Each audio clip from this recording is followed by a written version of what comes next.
তুমি যদি মন্দিরে যাও তবে অনেক হিন্দু পাবে, তুমি যদি মসজিদে যাও তবে অনেক মুসলমান পাবে, তুমি যদি চার্চে যাও তবে অনেক খ্রিস্টান পাবে, তুমি যদি মনেস্ট্রিতে যাও তবে অনেক বৌদ্ধ পাবে, তুমি যদি গুরুদুয়ারে যাও তবে অনেক শিখ পাবে, কিন্তু তুমি যদি হসপিটালে যাও সেখানটা শুধু মানুষ পাবে। সেখানটা দেখবে মানুষেরাই রোগী এবং সেই রোগীকে সেবা করছে অন্য মানুষেরাই।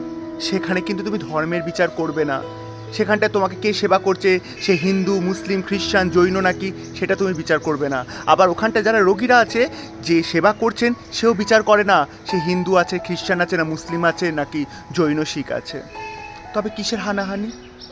তোমার যদি আজ রক্তের প্রয়োজন হয় তুমি রক্তটা গ্রহণ করবে, রক্তটা সেবা নেবে, কিন্তু রক্তটার মধ্যে সেই মুহূর্তে তুমি খুঁজতে চাইবে না যে তুমি কার রক্ত নিয়েছো, হিন্দুর রক্ত নাকি বৌদ্ধের রক্ত নাকি মুসলিমের রক্ত নাকি খ্রিস্টানের রক্ত, তুমি বিচার করবে না।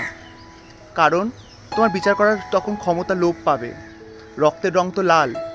সৃষ্টিকর্তা যখন কোনোভাবে হিন্দুর রক্ত আলাদা, মুসলমানের রক্ত আলাদা, খ্রিস্টানের রক্ত আলাদা, এগুলো ভেদাভেদ করেনি, তখন তুমি কে বিচার করার?